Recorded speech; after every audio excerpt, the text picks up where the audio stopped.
Chào quý vị. Tonight, I guess, first of all, I've been told that we are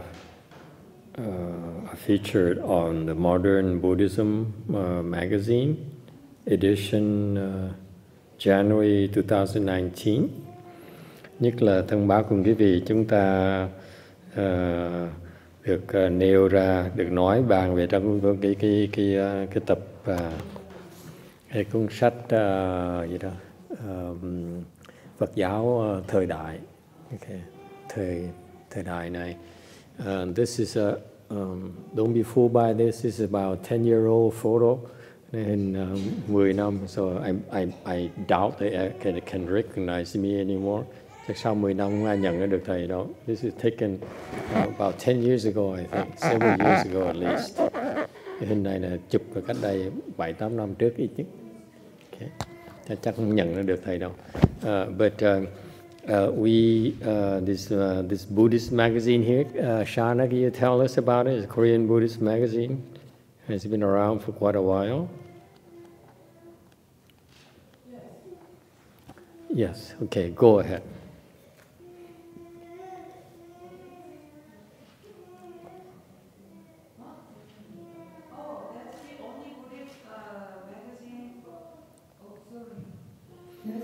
The only printed version of Buddhist magazine in the United States in Korean language.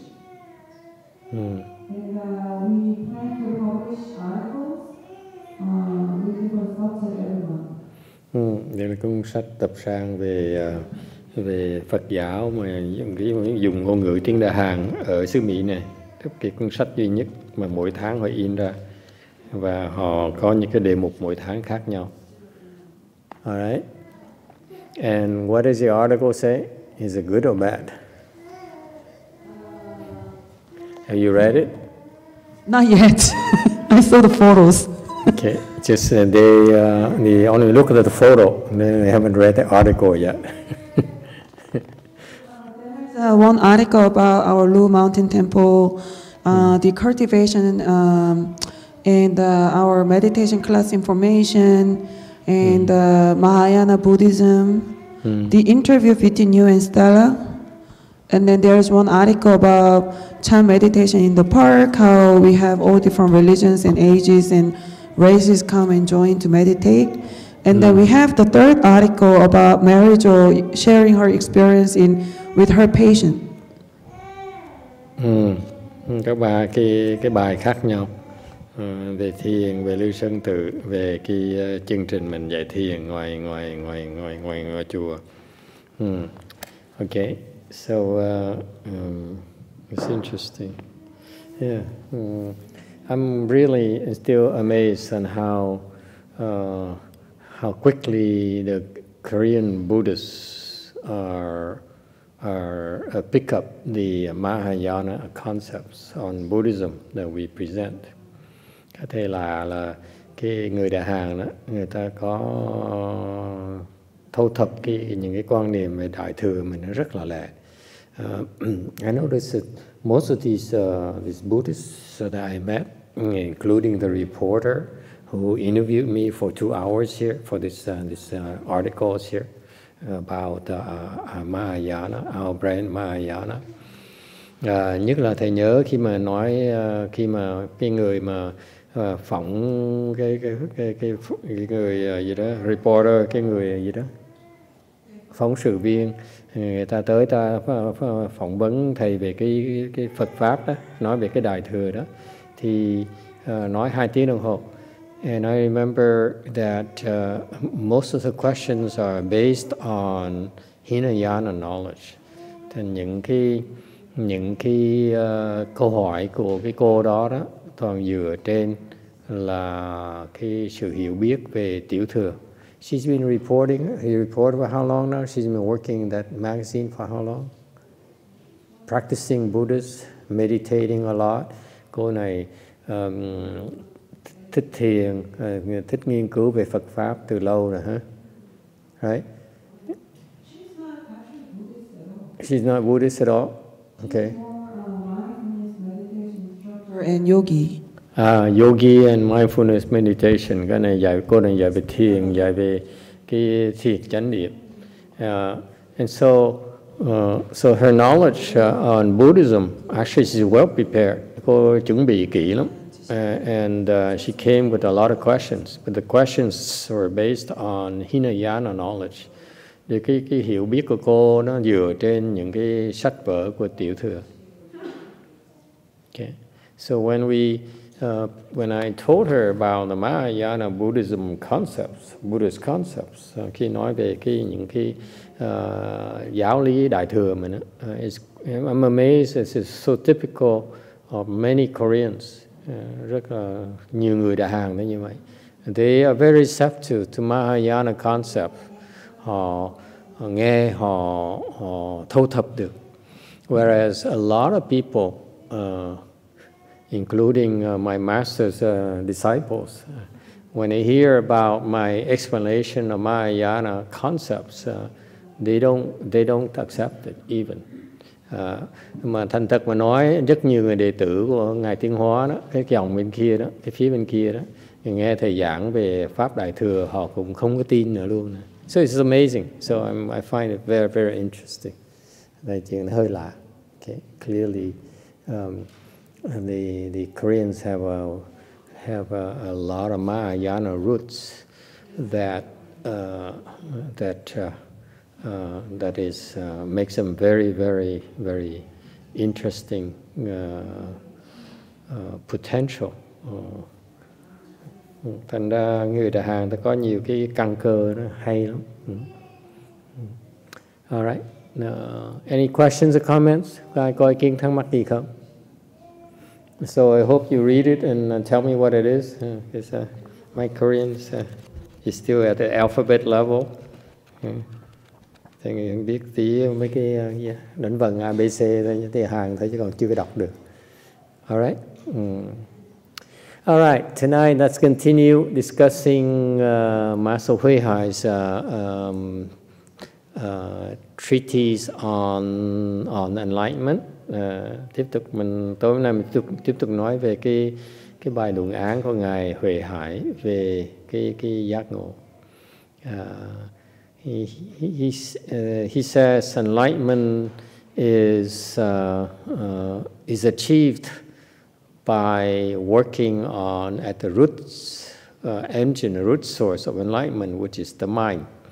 Ngài nói là giác ngộ đó phải cần dựa trên cái nguồn gốc của nó. Nguồn gốc là cái tâm của chúng ta. Okay, so when we've been talking about this, now in the new section he's talking about is so this mind here. It is, you want to become enlightened, you better need, you have to use your mind to achieve enlightenment. Muốn giác ngộ thì phải dùng cái tâm mới đắc được cái giác ngộ. All right. So then the question is that what is this mind here that we need to use? Cái câu hỏi là tiếp là nếu cái tâm mà dùng để giác ngộ này thì cái tâm nó ra sao? Nó là cái gì? What is it exactly? All right. That's on slide 32, tấm 32. And so Venerable HuiHai then answered.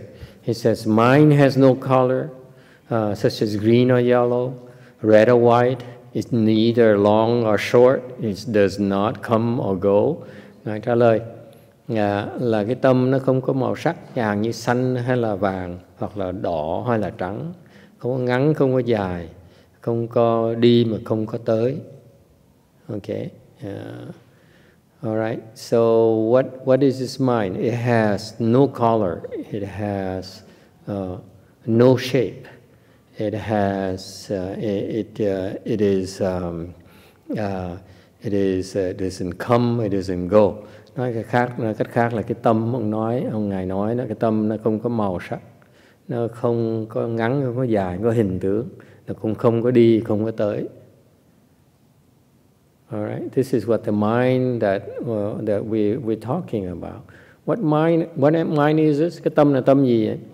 This is this the mind that you're thinking mind, or is it the Buddha mind? Cái tâm này là tâm suy nghĩ của quý vị, hay là tâm của Phật? In Buddhism, it is that we inherently have the Buddha mind. Thì bên Phật giáo mình nói là tất cả mọi người đều có vốn là có cái tâm mình là tâm của Phật. Our mind, our inherent mind is the Buddha's mind. Cái tâm của mình là tâm của Phật. Alright? So in this treatise here, this section he says, mind has no color. Which mind are we talking about? Tâm mình nói cái tâm này là tâm gì? Is this the ordinary mind for us ordinary people? Is it a Buddha's mind? Thì cái tâm này nó là tâm của người phàm phu, là tâm của Phật. It's referring to your Buddha mind, the inherent mind that you have, that you already possess. Nó nói là cái tâm Phật mà quý vị đã sẵn có rồi. Alright? So enlightenment in Buddhism is nothing magical. Cái chuyện mà giới giác ngộ bên Phật giáo mà không có gì mà gọi là ghê gớm hết đó. To reach enlightenment, what does it take? Muốn đắc giác ngộ. Okay? Enlightenment meaning that you are the same as the Buddha. Giác ngộ có nghĩa quý vị cùng một với Phật cũng là bằng nhau. Thì cái giác ngộ này nghĩa là sao? What does it take to become enlightened? Muốn giác ngộ thì cần làm cái gì? If you want to become a Buddha, all you have to do is to be able to see your Buddha nature. Thì cần muốn giác ngộ quý vị chỉ cần thấy được cái Phật tánh của quý vị thôi. That's all it takes. Okay. Cái thiền tông mình gọi là kiến tánh thành Phật đó. It's called see your nature and certify to Buddhahood. That's all it takes. So you better be able to recognize the mind here that you are supposed to see in order to become enlightened. Ta nào muốn đắc giác ngộ vì phải biết là cái tâm Phật là cái gì, mình có thể thấy nó được, mình có thể nhận, có thể thấy nó rõ ràng được, thì lúc đó mình thành Phật được. Right? Is that simple? Hello, anyone there tonight? Có ai ngồi nghe không?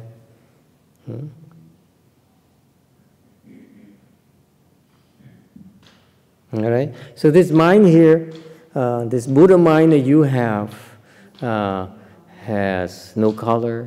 It has no shape. It has no doesn't come, doesn't go. Thành cái tâm Phật này nó không có màu, nó không có hình tướng, nó không có ngắn, không có dài, cũng không có đi, không có tới. All right. So far so good. Questions? Okay. Next 34. It is not defiled nor pure, not produced nor not destroyed. It is profound, bright, permanent, and still. Cái tâm này là sao? Nó không có ô uế, nó cũng không có thanh tịnh, nó không có sanh, cũng không có diệt. Nó thiệt sự nó là rất là thâm sâu, rất là sáng chói, là thường trực và yên tĩnh. This mind here you have, okay, is neither defiled nor pure. Cái tâm này cái vị nó không có thanh tịnh, mà không có ô uế. What is defilement? Cái ô uế là gì? That is defiled mind. Cái tâm mà nó uế là tâm gì?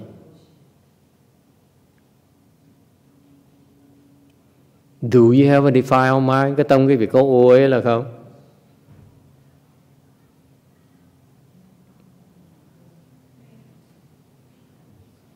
You don't know?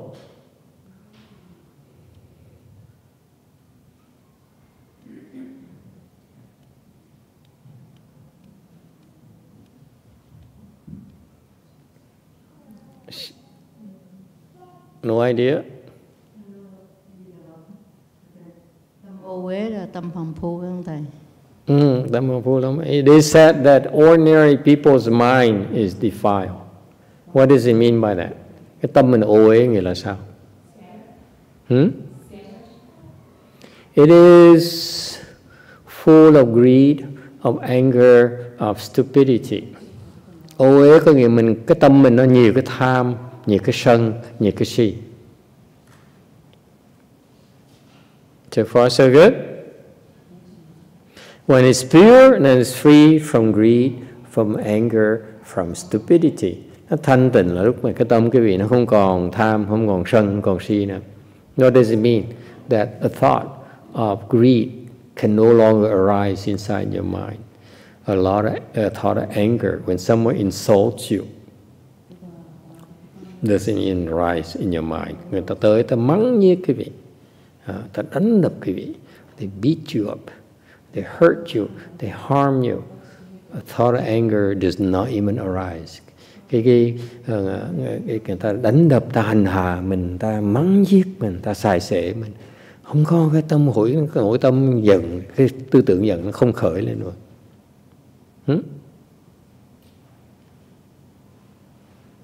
Okay, so those if your mind is like that, then your mind is pure, is undefiled. Tâm cái vị mà không có tham sân si thì cái vị thanh tịnh, nó không cái ô nhiễm.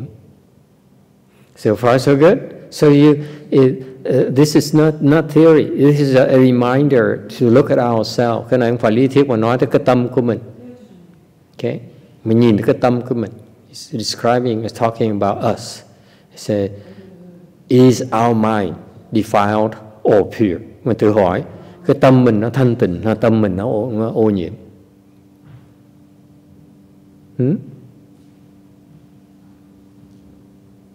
Who says your mind is pure? Tâm người nào thanh tịnh thầy coi? Raise your hands, please. Whose mind is defiled? Cái tâm ai là ai ô uế? Are you awake? You should be all raising your hands. Tất cả mọi người phải giơ tay lên hết. Okay, especially the new one. Our mind is full of thoughts of greed. Yes? Greed for food. Cái tâm mình là chuyên môn, nó đầy những tư tưởng tham ăn. Yes? Greed for money, tham tiền. Yes? Greed for love, tham tình thương. Yes? Greed for sleep, tham ngủ.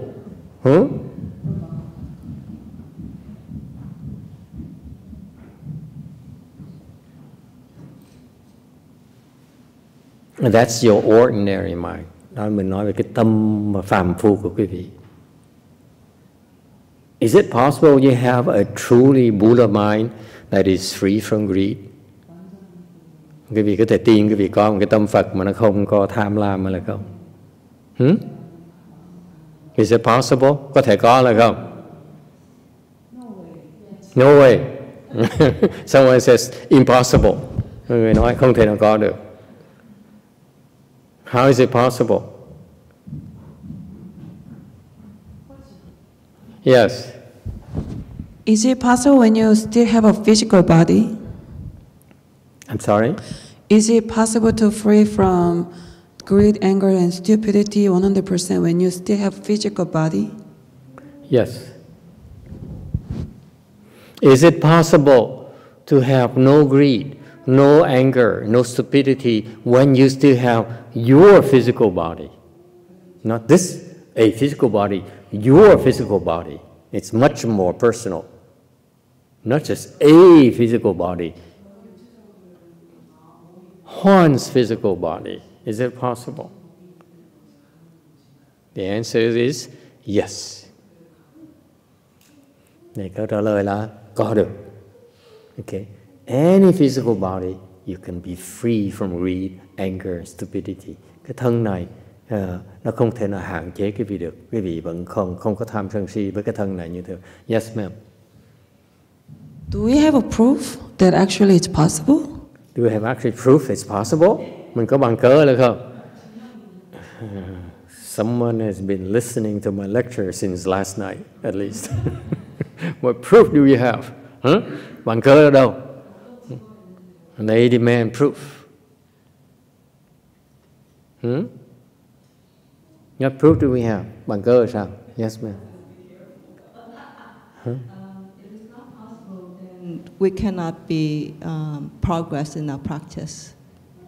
If it's not possible, then we cannot progress in our practice. What she's asking for is that, show me a body that is free from anger, stupidity, and greed. Don't make me promise. Don't give me promises. Give me a body. Give me a person with a physical body that's free from greed, anger, stupidity. That's what she means, I think. Có người trả lời nói là nếu mình không có nếu không có thể được thì làm sao mình có thể biến bộ được? Thầy nói không được, trả lời vậy không công bằng. Người ta nói là cho tôi bằng cớ một người có một cái thân mà không có tham, không có sân, không có si được. Ai? Who? Whose bodies are we talking about? Can you show me a body? Master YongHua, Ngài Tiến Hóa. Master YongHua, Ngồi Diên Master, cái sư phụ cô Cõi Ngân, có hay không? Let's ask her. Master YongHua, có ông Tiến Hóa có thân mà có tham sân si là không? What? She says, my master, Master YongHua, is very angry. He has a lot of anger issues. Nói cái ông Tiến Hóa này sân dễ sợ lắm, cộc cằn dễ sợ. He's very, very angry person, very angry monk. This is his disciple, is not my disciple, okay? Đệ tử của ông nói không phải đệ tử của thầy đâu. He's a traitor disciples too. Đệ tử này đồ phản phúc dễ sợ. Hả? Thầy Ngài sân đó, là cái sân cái khác, rồi mình đây sân là một cái khác nữa. Hai cái lặng giống là thầy. Nhiều khi thấy thầy sân, thấy Ngài sân thấy sợ luôn. Một cái thấy hết hồn luôn. She says when she saw my master angry, it was terrifying. Thấy Ngài Tiến Hóa mà nổi sân lên là khủng khiếp dễ sợ lắm. Really? Thấy rồi hả? He used to get angry in the Buddha hall. He's screaming, mắng nhiếc. My own father, actually, my father, who is one of his monk disciples, he loved to tell me this. Cái này có bằng cớ đâu. Ông thân của thầy là ông Thích Hằng Hiển đó, là đệ tử xuất gia Ngài Tiến Hóa đó, tỳ kheo đó. He says the first time he ever went to the CTTB, City 10,000 Buddhas, lần đầu tiên ông tới cái Vạn Vật Thành đó, my master was chastising one of his monk disciples. Rồi đó Ngài Tiến Hóa đó, Ngài đang trừng trị cái ông tỳ kheo mà đệ tử của ông in public, in the Buddha hall, trong cái Phật điện. And my father, I said, oh my God, how mean a monk, how mean this monk here. Ông thân thầy mới nói, trời ơi sao ông sư gì mà ác dữ vậy. Okay. And he said, I can't take this, I need to get out of here. Nói, tôi chịu đựng nổi, tôi phải bỏ đi. I cannot take a monk being so mean, so evil like this. Không thể nào cái người sư nào mà ác, mà tàn nhẫn như vậy được. Không thể tưởng tượng được. And a few years later, he became a disciple monk of Ephesus. Vài năm sau, trở thành tỳ kheo, đệ tử của ông. Yes, so it's true. My master is not free from anger yet. Thì đúng. Ngài Tiến Hóa chưa hết cái giận. Okay. So what proof do we have? Bằng cớ là ai? The proof is Shakyamuni Buddha. Thích Ca Mâu Ni Phật. When you're Buddha, you're totally free. You have a body of the Buddha, like Shakyamuni Buddha, như Ngài Thích Ca Mâu Ni Phật. After he became a Buddha, sau khi trở thành Phật rồi, okay, he still has a physical body, vẫn còn cái thân. Okay, he still needed to eat, vẫn ăn như thường. Okay, but he have no greed for flavors, đều không thèm đồ ăn. Why is that? Do you know? Quý vị biết tại sao Thích Ca Mâu Ni Phật không thèm ăn không? Why is that? Anyone knows? Is it possible that you can, you give him like champagne, caviar? He says, what's the big deal?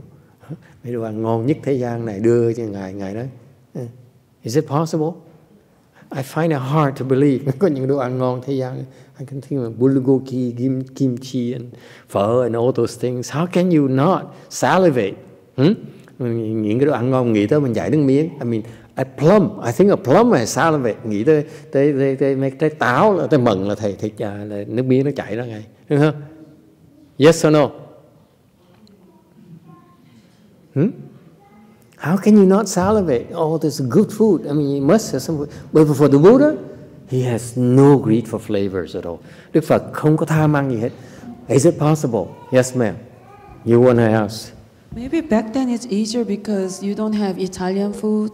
Back then there's no margarita pizzeria. There's no New York style pizzas and so forth.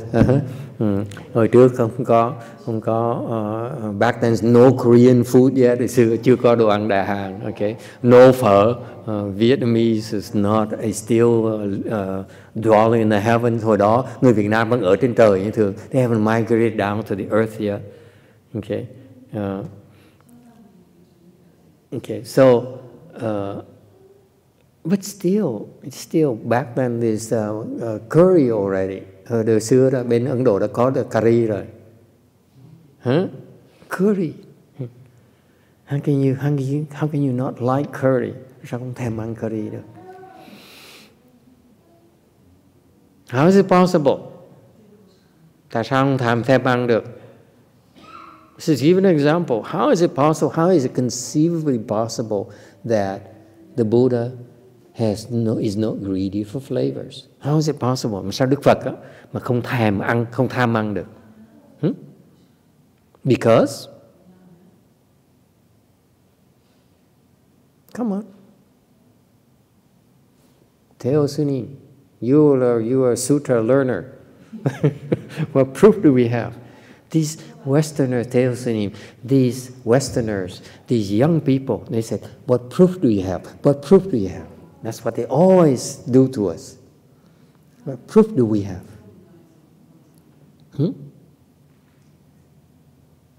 No proof. You don't know. You see, that's what happens. This happens in America. You talk Dharma, and that's best that we don't allow them to ask questions. You allow them to ask questions, they're going to ask you the kind of question you cannot answer. Xứ Mỹ này nó phá phiền lắm. In Asia, it's called you being insolent. You ask a question, the master cannot answer you. You're no longer welcome to the temple.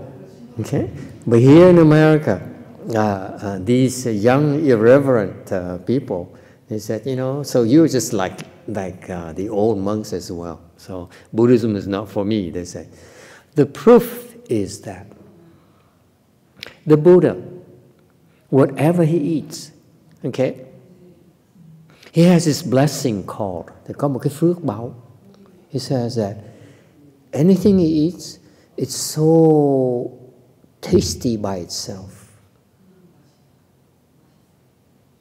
You can give him water, it tastes so good. You can give him boiled vegetables, it tastes so good. You can give him caviar and champagne, it still tastes very good to the Buddha. Okay?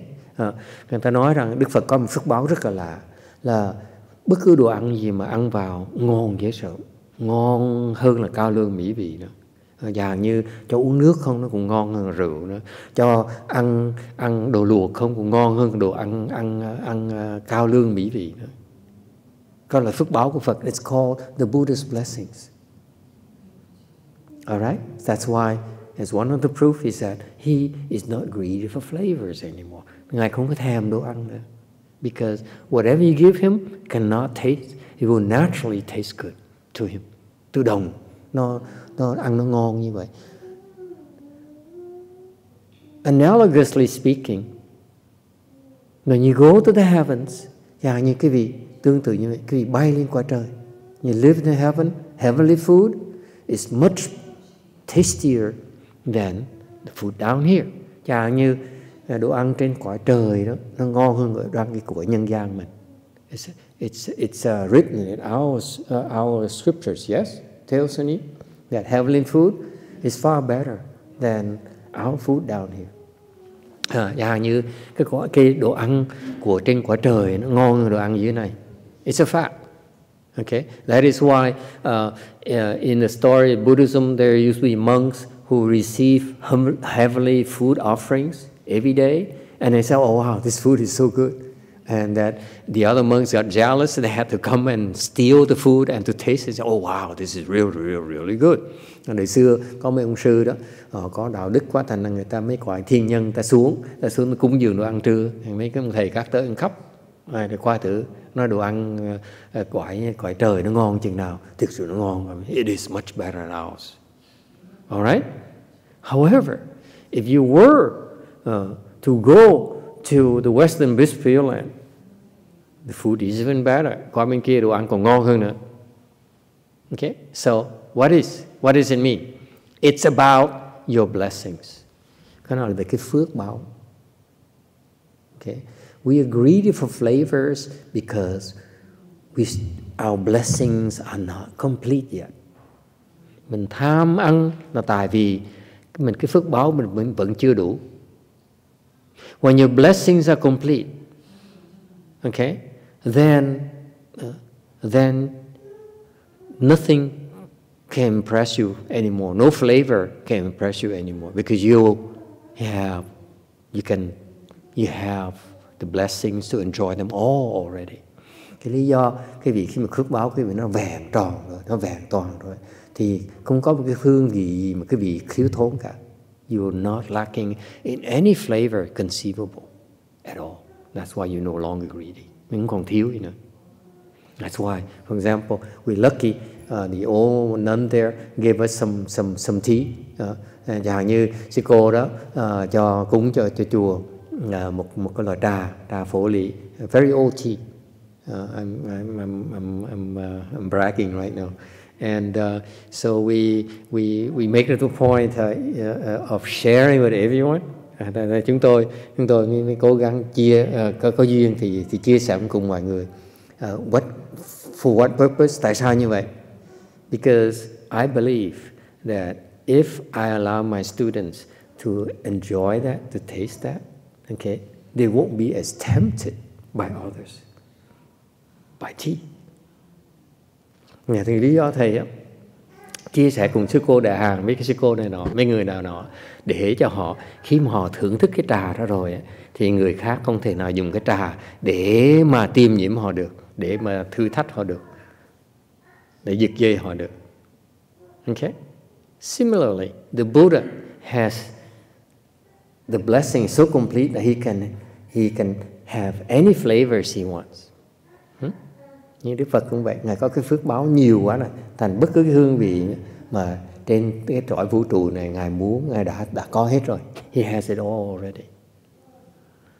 Therefore, greed becomes non-existent. Vì vậy, không còn cái lòng tham đồ ăn nữa. Does it make sense to you? That's my proof to you. Đó là bằng cớ của thầy. You buy that or not? That's what motivates us to become a Buddha. You see, it's so cool. Because if we are still greedy for flavors, you still have room for improvement. Nói cách khác, mình còn tham ăn, nghĩa mình vẫn còn cơ hội để mình tiếp tục tu, để mình tiến bộ, lúc mới thể thành Phật được. Yes? So you can use the same kind of analogy for anger as well. We're angry because for many reasons. One of the reasons is that maybe people badmouth us, slander us. Thì chẳng hạn như cái gì nói, chẳng hạn như cái giận, như người ta giận là tại vì người ta bị người ta mắng giết, bị người ta phỉ báng, made a bad name for us, phỉ báng mình, nói xấu mình, khi mình nổi giận lên, nổi giận lên. And Why Shakyamuni Buddha, the Buddhas, why are they free from anger? Tại sao mấy Đức Phật lại không còn giận nữa khi mà người ta mắng nhiếc? When they insulted, they say, hey Shakyamuni Buddha. Oh, hey Venerable Shakyamuni Buddha. Okay. He not offended if you insult him. Mắng Phật cũng vậy thôi à. Tại sao như vậy? Yeah. Why is that boy? Huh? Why is he so noisy? Huh? Are you trying to compete with seeking Dharma with me? Huh? Am I supposed to get angry? Are you testing my anger? Huh? Huh?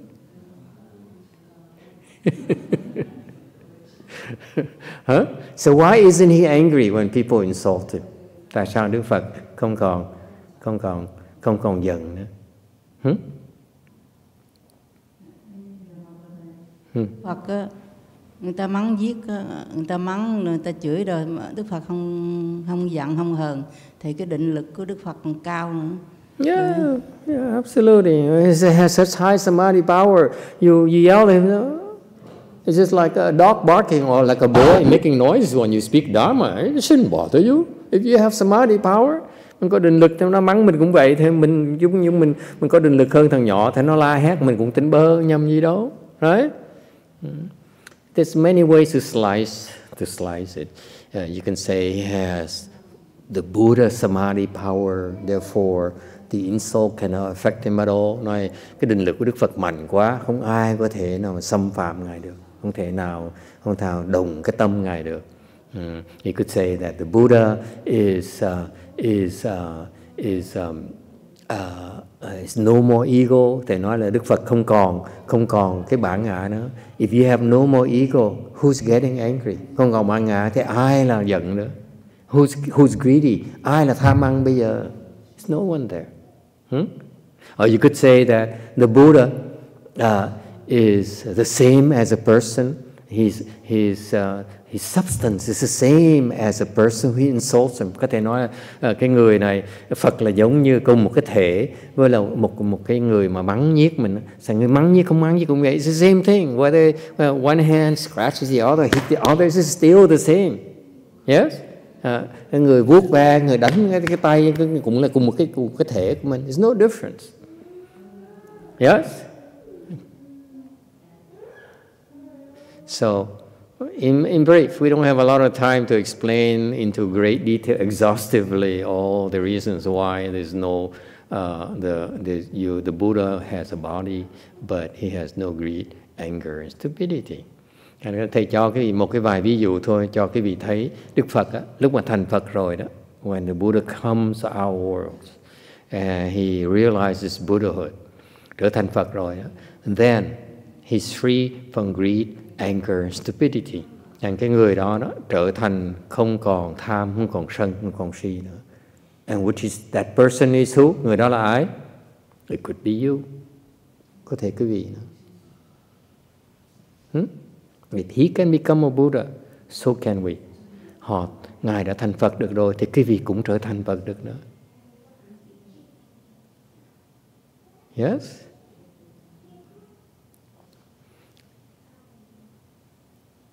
You believe or not, tin lên không tin. That's the only difference between a person who becomes a Buddha and a person who does not become a Buddha. Cái người khác bị cái người mà trở thành Phật với người không thành Phật ở chỗ. Person like the Catholics or Tibetans here, they think they're lamas, they're not Buddhas. I'm joking. Okay? It's you who don't believe. Cái vị không có tin. That's all. The Buddhists always trying to tell you that you're the same as Buddha. If you believe, there's a way for you to get there. Cái vị tin á, thì có cái tin rằng mình cũng là Phật thôi, thì cái vị được dạy cái phương pháp để tới đó được. You don't believe, it's okay. In the future, you learn. Cái vị không tin thì trong tương lai tôi dạy kiếp sau. In the future, it's okay. We are very patient. Người rất là kiên nhẫn. All right.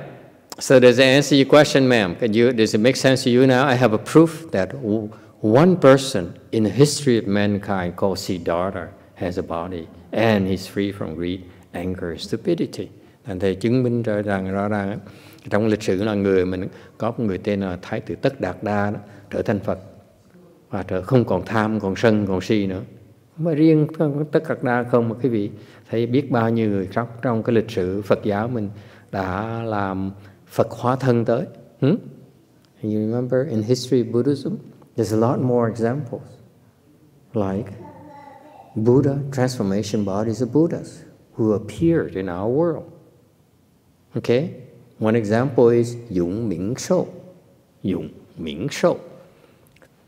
Thích Minh Thọ. He's a transformation body of Amitabha Buddha. Vĩnh Minh Sọ Thiền Sư là một cái người hóa thân của Đức Phật A Di Đà.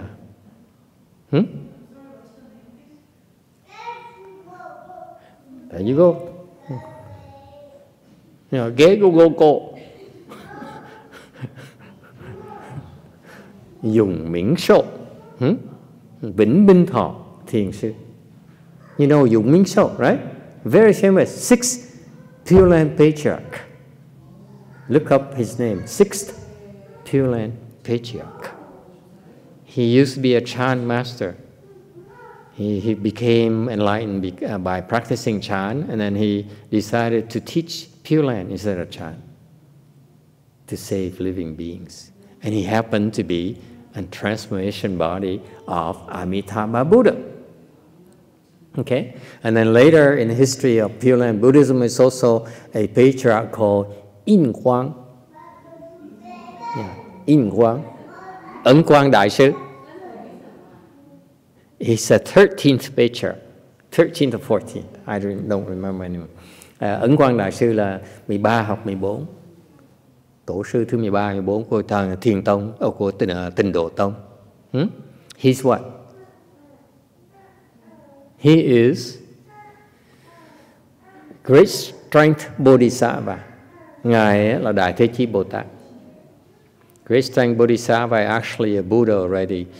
Đại Thế Chí Bồ Tát thiệt sự là một Phật rồi. So these beings are transformation bodies, and they're free from greed, anger, and stupidity. Những cái người này đó, không tham, không sân, không si nữa. Buddhism, history of Buddhism, we have a lot of people with bodies in our worlds that are free, who are free from greed, anger, stupidity. So many of them. Biết bao nhiêu cái người trong cái cõi ta bà của mình đó, không có tham, có sân, có si nữa. Alright? Does it answer your question? Are you happy? Or you still say that this is fake dharma? Bởi vì tin không tin vẫn nói là đây là cái pháp giả của cái thầy Vĩnh Hóa. My fake dharma from a fake monk. Ông sư giả. Yes? All right.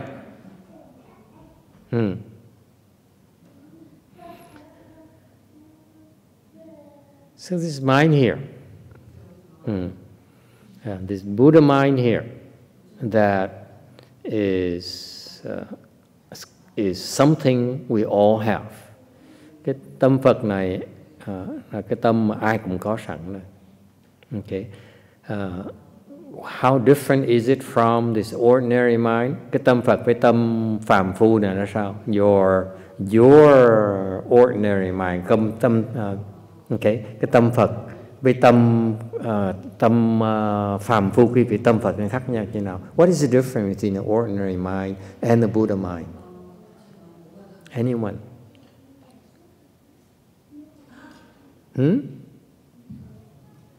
Yes. We discriminate from defiled or pure. Buddha mind is nor defiled nor pure because it doesn't discriminate. Maybe? Maybe. You have to take a stand. You cannot say, I believe so, maybe. That lacks spine, lacks courage. If you are a coward, you cannot practice. Đừng nói là tôi nghĩ như vậy, có thể như vậy. phải nói hoặc có hoặc không, đừng có nói là có thể. Okay. Tu phải có sự can đảm, dũng cảm ở trong, không phải có thể hèn yếu được. Okay, so what is the difference between this ordinary mind and this enlightened mind? Cái sự khác biệt giữa cái tâm mà phàm phu với tâm Phật là khác nhau chỗ nào? What is the difference? Yes, ma'am.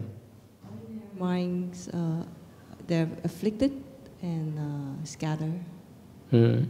Ordinary mind is afflicted and scattered. Cái tâm này phiền não, cái tâm là tâm tán loạn. And the Buddha mind, so they're different. It's the opposite of it. Cái tâm Phật là sao?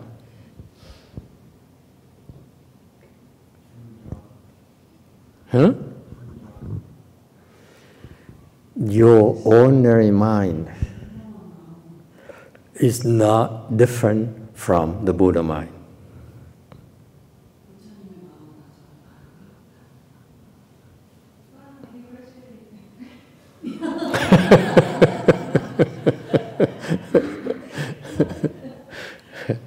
Cái tâm bình thường quý vị nó là tâm Phật, nó không khác gì tâm Phật hết.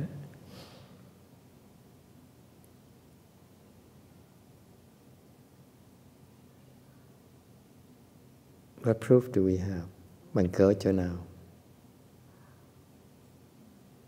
You want proof? Yeah, it'll be cool, huh? You have proof? They say, oh, I graduated. Goodbye, Master. Goodbye, Wei Mountain Temple. I'm not coming back. Có nghe được bằng cớ một cái là nó thôi, bây giờ không cần trở lại, không cần tu nữa. The Buddha's mind manifests itself through our ordinary mind. Cái tâm Phật đó nó biểu lộ ra qua cái tâm phàm phu chúng ta. That's why in order to become a Buddha, in order to see the Buddha mind, vì vậy quý vị muốn thấy cái tâm Phật mình, you have to start looking at our ordinary mind. Phải nhìn tới cái tâm bình thường mình. Okay? Okay? And you look at it close enough, you will be able to eventually see the Buddha mind behind it. Quý vị nhìn cái tâm bình thường, cái tâm phàm phu quý vị, the mind you have that's defiled, tâm quý vị nó ô nhiễm, that is so scattered, cái tâm nó tán loạn. Okay? All that your ordinary mind right there, if you look at it, you'll be able to see the Buddha mind behind it. Quý vị mà chịu khó quan sát cái tâm của quý vị, your mind, okay? The mind you have, you look at your mind, don't look anywhere else, đừng nhìn chỗ khác. You see eventually that actually that is the road to the Buddha mind. Cái tâm đó nó sẽ dẫn quý vị tới cái tâm Phật của quý vị. Just like you follow the breadcrumbs trail, giống như đi theo cái con đường người ta thảy. Lúc quý vị nhớ ngày xưa ta dẫn đường người ta thảy bánh mì đó, you pick up a crumb, and you see it will lead you to the Buddha mind, cho tới được cái tâm Phật của quý vị. Alright? Isn't that cool? Do not reject yourself. I say, my mind is so stupid. My mind is so angry. My mind is so greedy. I don't want it. I want to cut it off. Đừng nói cái tâm tôi nó tham, sân si quá, nó ô nhiễm quá, tôi muốn bỏ cái tâm đó. Okay? No. You look at it. Okay?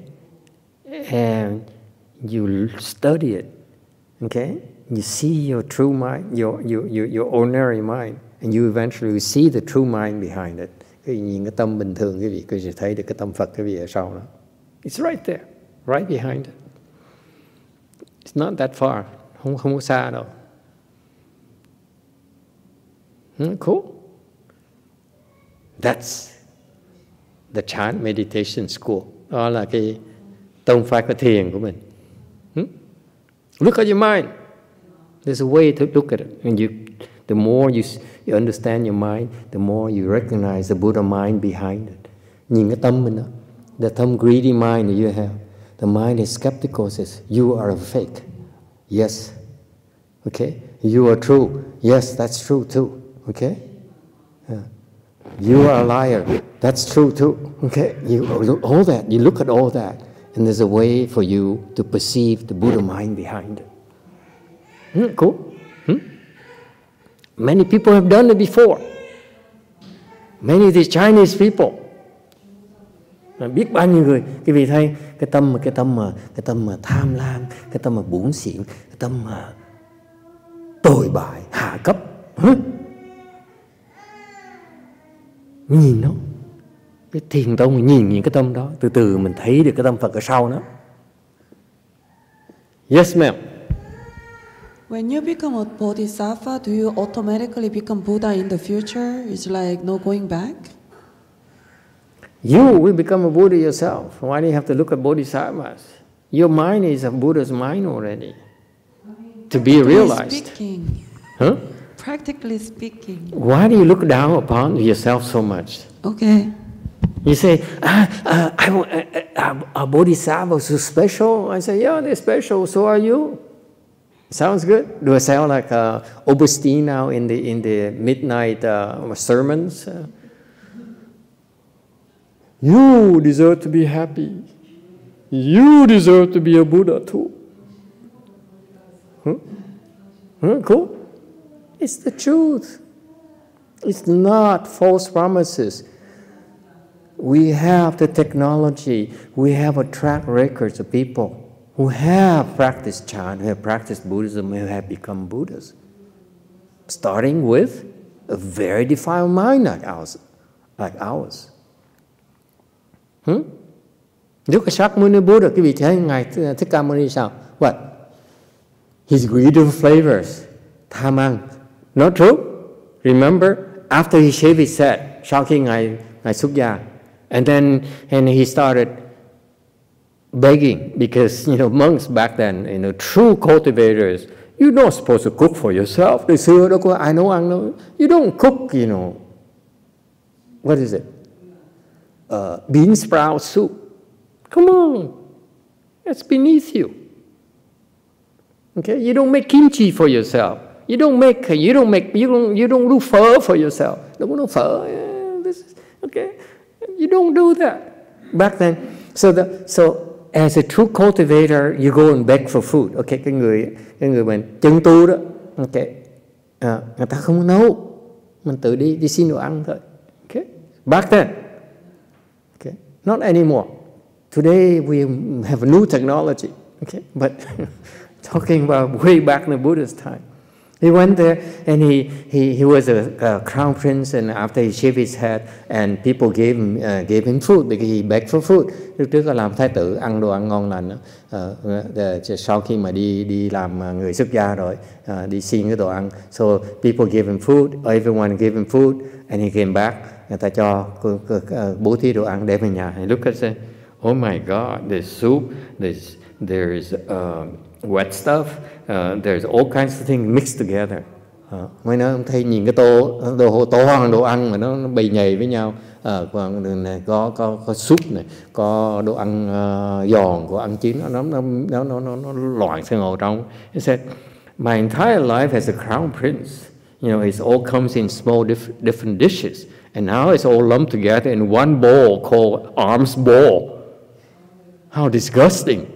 Ngài mới nói, trời ơi, trước kia tôi ăn cái đồ ăn đó, cái đồ chay, có đồ ăn chay, ghi là chiên, có đồ ăn chiên, súp thì có cái tô súp của nó. Bây giờ có một cái tô khất thực thôi, xong rồi nó trộn loạn sương hồ ở trong, gớm giòn ra giòn, mềm ra mềm, nước ra nước, khô ra khô. He said, oh, yuck, I'm supposed to eat this? It shows to prove that he's greedy for flavors right there. Chứng minh quý vị thấy, the Buddha was greedy of flavors, and then he practiced meditation. And he said, sau này tu thành Phật một cái tôi thèm ăn nữa. See, if it happened, it can happen to you too. Chứng minh rõ ràng, ai làm cũng được, không phải riêng Phật đâu. So far so good.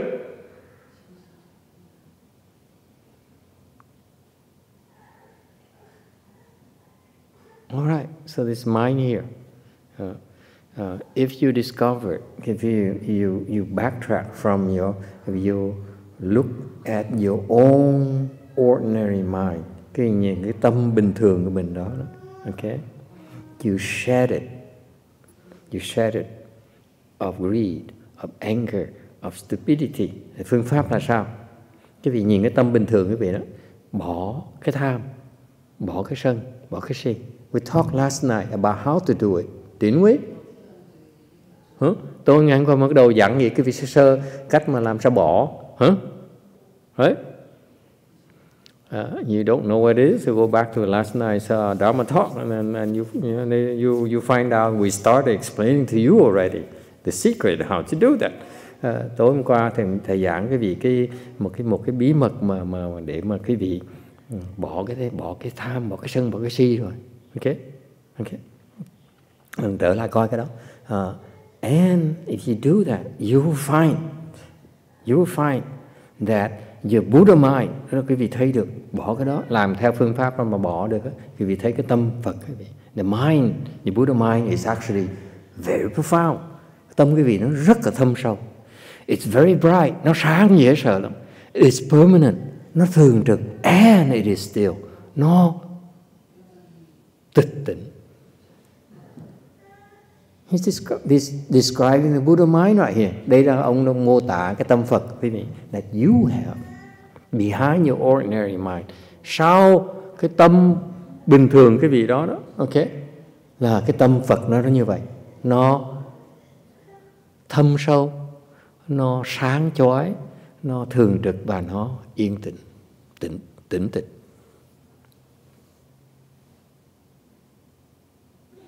Questions, comments? We say the Buddha mind is behind the ordinary mind. That still sounds sort of like two things, like the ordinary mind, and behind that another thing. Is it another level at which you said that originally you said the ordinary mind is the Buddha mind? Is there a difference?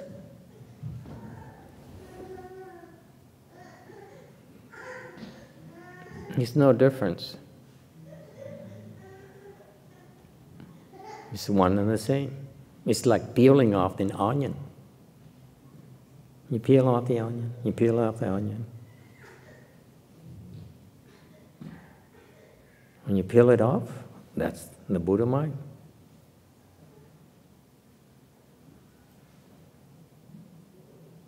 It has no substance. It has no form. It has no shape.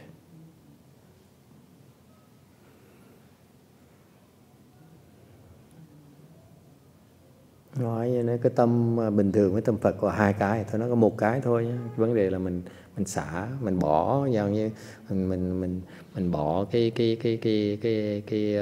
vỏ nó ra, rồi mình gọt, mình gỡ từng lớp của cái gì đó, cái gì đó, cái gì đó,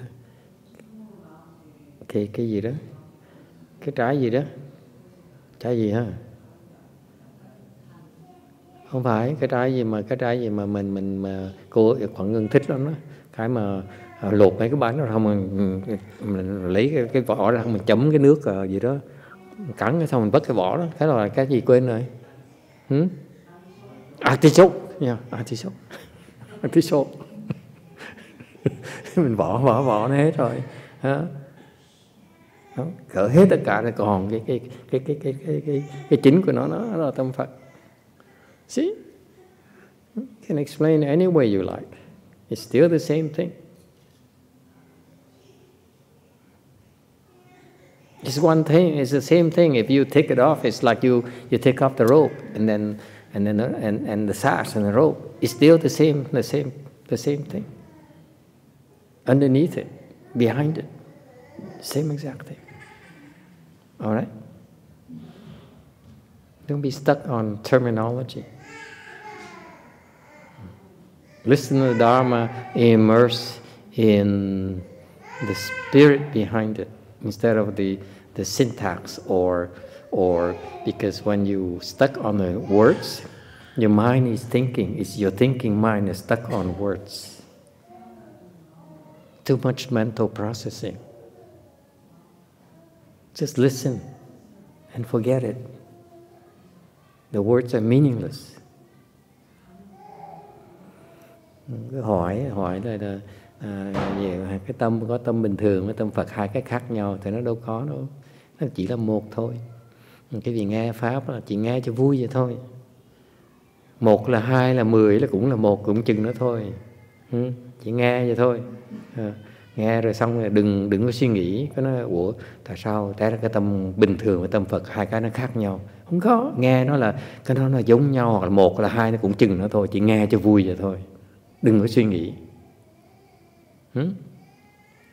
Too much mental processing.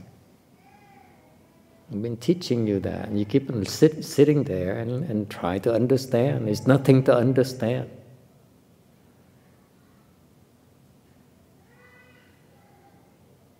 All right. Any questions? Ai thắc mắc gì không? It's not about clearly understanding whether it's one or two. What I'm teaching you is never about one or two or 10 or 20 or 1,000. It's about the message is that there's a methodology in our trance school that enables you to trace from your mind right now, your stupid mind, your selfish mind, your lazy mind, your self-centered mind, and you use it. Okay? And you dissect it. Then you discover the real Buddha mind that's behind it, that's inherent in it. Thầy nói cái vị nghe, không phải là cái vị nghe để quý vị biết là cái 2 tâm, là 3 tâm, là 10 tâm, là 1.000 tâm. Thầy nói cái vị này, cái bài học đó, là mình nhìn cái tâm mình thôi. Okay? Nhìn cái tâm mình, cái tâm nó gian manh, nó bần tiện, nó hạ cấp. Nhưng đều mình có cái phương pháp để mình nhìn cái cao thượng, cái đẹp trong cái hạ cấp đó. Mình thấy được cái đó thì mình thấy đó là cái Phật tính của mình. Chứ đâu phải là mình cái tính là cái này cái cách đang dạy cái việc cái phương pháp, có cái cách để mà làm, chứ đâu phải là để cái việc so đo so sánh là tôi là tâm 1, tâm 2, tâm 3, tâm 10. Đâu có cái chuyện đó là cái cách tu. There's a methodology of doing it. That's what our trance school is about. Being taught how to get there. Được dạy để mà tới đó. It's not something you can understand. Không thể nào cái vị hiểu được. It's not something that you can understand with your thinking mind. Cái này không thể cái vị dùng cái trí mà cái óc suy nghĩ cái vị mà hiểu được. It's not possible.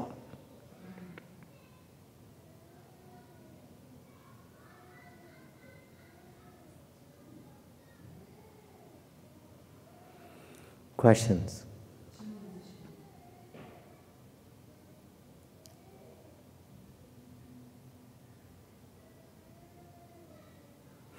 Okay, let's see if I have anything else to say to tell you tonight before.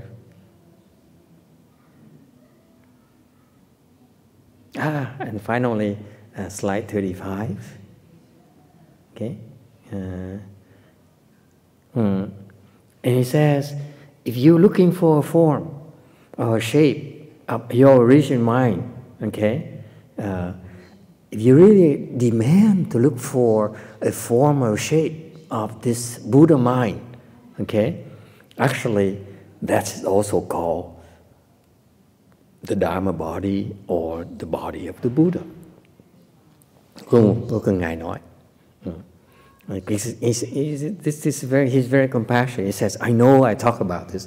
I talk about profound, bright, permanent, and still, and I'm going to skip the explanation here unless you insist. Okay, if I describe this Buddha mind here for you, okay, he said, but but it must have a shape or something. Then it says, if you want to look for a shape, yes, it has a shape. That shape, that form, is actually the entire universe.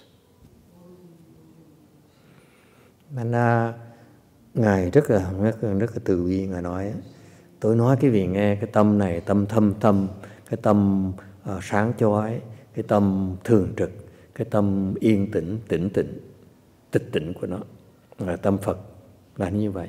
Nhưng thì có người nói, nếu có cái tâm như vậy, chắc chắn nó phải có cái thân, có cái hình tướng. Thì Ngài mới trả lời, nếu quý vị nhất định mà đòi cái hình tướng, tôi mô tả hình tướng cho quý vị thấy. Cái hình tướng của cái tâm đó là cái vũ trụ này. The body and shape of the mind you want, you're looking for, is actually the entire universe. Isn't that wonderful? He says, first, there's no form and shape. And he says, if you want a form of shape, I tell you everything. Okay. Then it's time for you to say, I don't understand. Of course you don't understand. Có người nói, thầy nói ba phải, lúc rồi nói không có tâm, không có tướng, có hình, cuối cùng nói là thiệt sự cái hình tướng nó là cả vũ trụ này luôn. Như vậy thầy là ba phải quá, lúc có lúc không. Thầy nói, bởi vậy khi nói cái gì hiểu không được, cứ đòi hiểu hoài. I try to tell you it's not something you try to understand. Because you are stupid, you cannot understand. There's no way for you to understand. Thành thầy nói rồi, cái gì nói mà nói trước, cảnh cáo trước mà không có chịu để ý tới. Cái tâm quý vị nó dốt, nó ngu quá, nó thiển cận quá, sao mà hiểu nổi. Okay? It's beautiful. It has no form or shape. Okay? At the same time, also as big, as complete as this universe, that you cannot even conceive of it. No one can even know the shape of the universe. Right? Dễ sợ, nó không vô hình vô tướng. Ok? Nếu quý vị nhất định đòi cái hình tướng thì nó có hình có tướng. Hình tướng nó là cái vũ trụ này. Quý vị có tưởng tượng vũ trụ ra sao? Can you conceive of the shape of the form of the universe? You can't. Can you? Dễ sợ không? That's how profound the Dharma is. You can call it fake. Yeah, it's fake. Because you can never be able to understand it. It's fair to call it fake. You don't believe. You don't understand. It is fake. Do you understand? You're a Buddha already. Người nói, cái pháp phải pháp giả, cái pháp phải pháp đi gạt người ta. Tôi nói đúng.